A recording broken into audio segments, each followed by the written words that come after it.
el podcast de Teo Cotidiana. Existimos en un mundo caótico, lleno de odios, miedos y angustias. Se hace urgente volver a Jesús, volver al Evangelio, volver al mensaje de bienestar y de esperanza, volver al amor a Dios, al amor propio, al amor por el otro. Teo Cotidiana.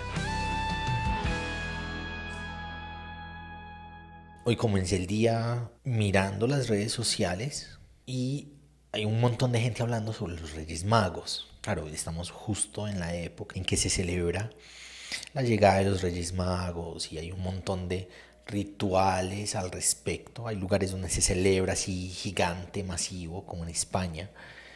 En Colombia no es tan fuerte esa tradición, pero por esas épocas uno empieza a notar las discusiones al respecto de quiénes eran los Reyes Magos y qué hacían y qué no hacían. Entonces, una de las primeras publicaciones que vi en la mañana fue una banda muy famosa aquí en Colombia que decía: no eran tres, no eran reyes, no eran magos. No decía gran cosa, no decía más que eso, no ahondaba en el asunto de si no es esto, entonces qué sí son, a qué sí se está haciendo referencia. Solo dejaba eso ahí como máxima, como una frase así de volar cabezas o algo así. Mind blowing. Y me ha inquietado mucho que la defensa, uno empieza a leer como los comentarios, y no solamente en los comentarios de esa publicación específica, sino en general, la defensa que se hace a los Reyes Magos, o a los magos, porque pues efectivamente no se dice que eran tres y no se dice que eran reyes, sí se dicen que eran magos, ¿cierto? En el griego magoi, y el griego magoi se tradujo en algunas versiones como magos, en otras versiones como sabios.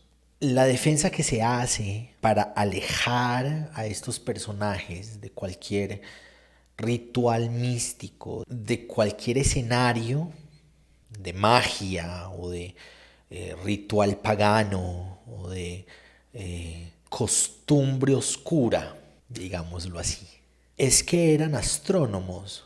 Y cuando dicen astrónomos, cuando emiten el concepto de astronomía, están queriendo enmarcar a esos magoi de los que se habla en la antigüedad en nuestras características cientifistas, ¿no? La forma en que nosotros hacemos ciencia sobre los astros. Entonces creemos que al decir ellos eran astrónomos, pues se resolvió cualquier duda al respecto de seguir tradiciones oscuras, seguir tradiciones de adivinación, rituales que no casan con las tradiciones o judías o cristianas, ¿cierto? Y si bien astrónomo es una palabra en la que enmarcamos a diferentes seguidores de las estrellas en diferentes momentos de la historia, no es posible enmarcar a eso que nombramos astrónomos del primer siglo, del año cero, con la astronomía actual, nuestra astronomía es fáctica y depende del método científico. Nuestra astronomía está ligada íntimamente con la experiencia empírica de observación de la fuente, de las fuentes y de interpretación de las fuentes con los diferentes instrumentos que en diferentes momentos, en los diferentes momentos de nuestra cientificidad hemos podido tener en la medida en que avanza la tecnología. Tenemos instrumentos con más capacidad que antes. No podemos enmarcar esa idea de astronomía del primer siglo en el año cero con nuestra idea de astronomía en el siglo XXI, en el año 2021. Porque hay diferencias insuperables, hay diferencias gigantes, hay una brecha Y mientras nuestras astronomías actuales dependen del método científico y de la interdisciplinariedad de profesiones, de oficios, de profesionales ligados al método científico, ligados a la observación empírica, a la experiencia empírica, al acercamiento y a la interpretación de las fuentes. Y eso que nosotros nombramos astronomía por allá en el primer siglo, en el año cero, está ligado íntimamente, por un lado, con las tradiciones agrícolas, ¿no? Es en la lectura de los ritmos, de los ciclos astronómicos, que se está en un diferente punto del sistema agrícola, pero también de la cosmogonía a la que cada uno de los observadores de las estrellas pertenecía. Si se está observando las estrellas desde Grecia, el ritmo, el ciclo, el sistema de las estrellas se piensa y se explica a partir de la mitología griega. Si son los persas quienes están mirando las estrellas y buscando sentido en ellas, el sentido de sus ciclos, el sentido de sus sistemas, el sentido de su realidad, lo están mirando y lo están observando tras el prisma, tras el lente de sus propias cosmogonías, de su mitología persa. Y entonces, claro, eran astrónomos, eran sabios, astrónomos y videntes, los magos. Sabios porque estaban en constante búsqueda de la verdad, verdad enmarcada en sus posibilidades contextuales. Sabios porque ejercían una profesión de observación y de interpretar lo observado. Son astrónomos porque el marco en el que desarrollan su capacidad de observar y su interpretación a la observación son las estrellas, pero son videntes también, porque el ejercicio que están teniendo tras la observación de las estrellas busca leer el destino social, la realidad social a partir de esas observaciones, ¿no? Se busca a través de una observación entender la realidad humana, la realidad social, el destino de las personas. Son videntes porque en la observación de los astros y sus sistemas y sus ritmos y sus ciclos están leyendo la realidad humana y su porvenir. Y esa es una diferencia gigante, es una brecha gigante entre lo que llamamos astronomía en nuestra realidad contemporánea, contextual, siglo XXI. El marco es el método científico, el marco es la experiencia empírica.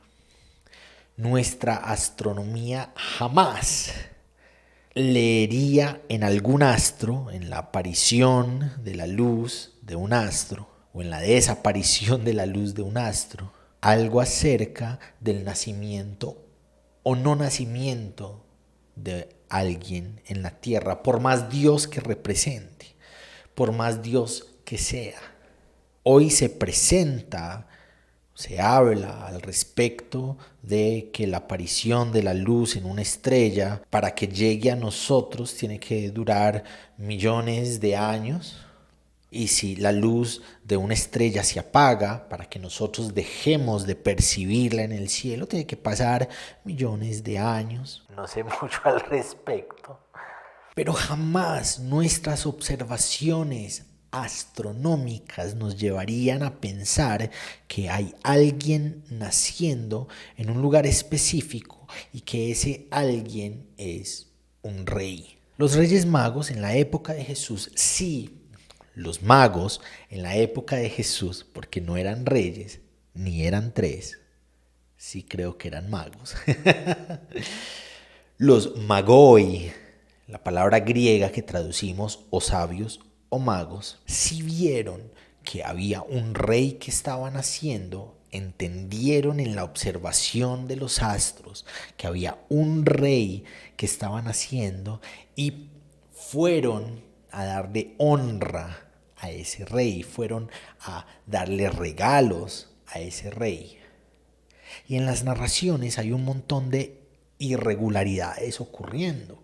Hay un montón de cosas que se está diciendo en la narración neotestamentaria, en la explicación de los autores de Mateo, ¿no? Que es el único autor que menciona algo acerca de magos que vienen del oriente a buscar a un rey que estaban haciendo y que lo buscaban a través del brillo de una estrella, de su estrella. Solo Mateo está contando esta historia. Y van a buscarlo a Jerusalén, en donde nacen los reyes, en donde viven los reyes, en donde está ubicado el templo. Jerusalén, la ciudad donde existen los administradores de la fe del templo y los administradores de la monarquía, del gobierno del pueblo de Dios. Y cuando llegan a Jerusalén, se dan cuenta que ahí no está naciendo el niño. Es un rey que está naciendo por fuera de los marcos nominales de el lugar donde nacen los reyes. El lugar donde existe Dios, la presencia densa de Dios. El lugar de los sumos sacerdotes. Y una de las enseñanzas de esa narración que me parece interesantes, bonitas y escalofriante es que podemos acercarnos a la escritura, podemos acercarnos a la profecía de la escritura, podemos acercarnos a lo que la escritura tiene por decirnos y no necesariamente para vivir la escritura, no necesariamente para que la escritura se encarne en nuestra vida y en nuestro corazón, nos transforme para que fluyamos con el amor del evangelio que quiere enseñarnos Dios en Jesús, sino para hacer maldad. Herodes pregunta a los sumos sacerdotes y a los sabios de Jerusalén, ¿dónde habría de nacer Jesús? ¿Dónde habría de nacer el Mesías prometido al pueblo judío que iba a llegar a castigar a los malos gobernantes? Algo en lo que insiste una y otra vez el profeta Ezequiel. A establecer el reinado justo de Dios en la tierra y a reinar con bienestar para las personas que habían sido abandonadas en medio de los reinados injustos de los reyes judíos. El rey tenía acceso tanto a la escritura como a sus intérpretes y lee la escritura, accede a los pormenores de la escritura para hacer el mal, para irse en contra de los niños que estaban naciendo, para ejecutar un proyecto en contra de lo que Dios quería hacer, de lo que Dios quería dar, de cómo Dios quería manifestarse en medio de las personas. Podemos acceder a la escritura, podemos acceder a sus intérpretes, podemos acceder a quienes nos digan, nos cuenten los pormenores de ella y sin embargo, no por eso acceder a su esencia, caminar en lo que ella quiere enseñarnos, en lo que hacia donde Dios quiere apuntarnos a través de ella, sino irnos en su contra, irnos en contra del Evangelio, irnos en contra de Dios, irnos en contra del mensaje de Jesús. No es suficiente estudiar la Biblia. No es suficiente acceder a la escritura y a sus pormenores. No es suficiente conocer cuáles son los significados de cada una de sus profecías y de sus enseñanzas. Podemos, aunque tengamos todo eso, estarnos yendo en contra de su mensaje esencial. Jesús es el mensaje esencial de la Escritura. Y el Herodes que se nos cuenta en esas narraciones se va en contra de Jesús. Se va en contra de ese rey que están haciendo, sabiendo que era el Mesías, sabiendo que era el que habría de venir. Lo que hace es mandar a matar a los niños para que no crezca ese rey prometido, ese ungido de Dios, ese que habría de libertar a los judíos. ¿Será que leemos la Biblia de esa forma? ¿Será que tenemos que evaluarnos hacia adentro y mirar si somos pequeños Herodes, cada uno y cada una, que está en contra del establecimiento del amor al que nos invita el Evangelio?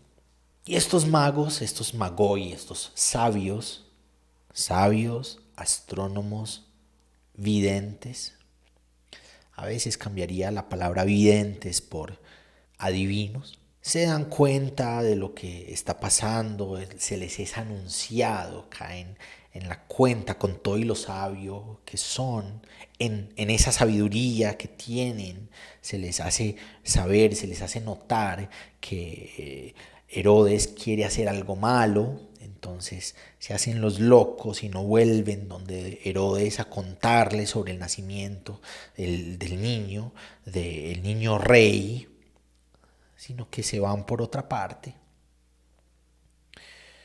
Encuentran a Jesús, le dan regalos, lo honran.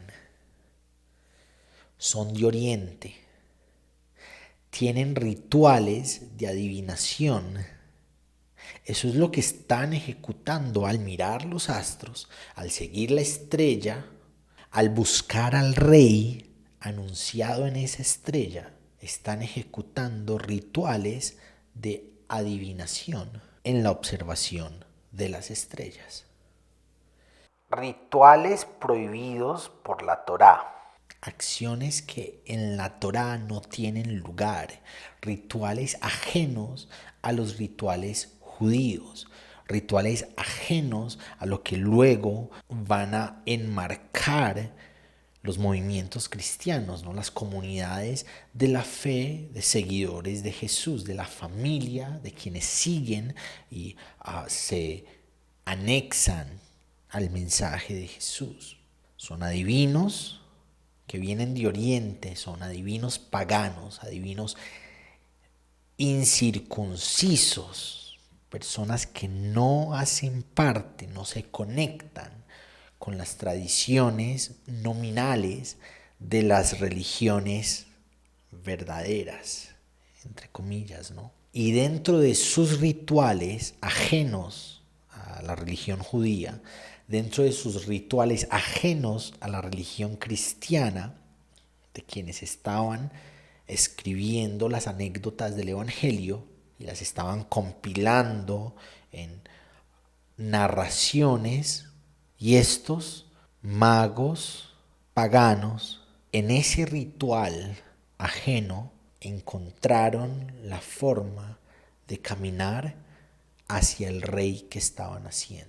Dios manifestó su luz en esos rituales oscuros para que ellos pudieran emprender camino, emprender el viaje al nacimiento de la luz que iba a sacarnos de nuestras tinieblas. Eso se me hace hermoso, porque una de las enseñanzas que para mí tiene esa narración es que Jesús no nace solo para el pueblo judío y no nace solo para las comunidades cristianas, nacen para otros y para otras que tienen otras realidades simbólicas, nace para otros y para otras que tienen otras realidades rituales, otras realidades religiosas muy seguramente que nosotros rechazamos porque están distantes de Dios, son paganos, son hijos del diablo en nuestra mente. Y en esos rituales, en esas realidades que ellos viven, que ellas viven, Dios manifiesta su luz y les da vía, les da lugar para caminar hacia el nacimiento de Jesús en sus vidas. Jesús no es privativo el judaísmo y el cristianismo. Jesús es para todos y todas en sus realidades contextuales, en las diferencias que puedan tener. Y también es un mensaje, ¿no? Para nosotros como cristianos es un mensaje, esa narración, es la invitación a caminar hacia su luz, a que su luz nos guíe una y otra vez a la encarnación del Logos de Dios. Que la luz, su luz, nos ilumine y nos encamine no solamente al encuentro de un nacimiento externo del niño Jesús, sino al encuentro de un nacimiento interno en nuestro corazón de su vida y obra, de su mensaje, de sus decisiones, de su muerte solidaria, de su resurrección poderosa. Es una invitación a caminar hacia la luz del nacimiento para que Él nazca en nosotros y en nosotras, transforme nuestra vida y fluya en nuestras acciones, en nuestros pensamientos, en nuestras emociones, como actos de amor, como actos de solidaridad, como actos de empatía para otros, para otras. Gracias por acompañarnos hoy en el podcast de Teo Cotidiana. Te espero para que reflexionemos juntos en el nuevo episodio.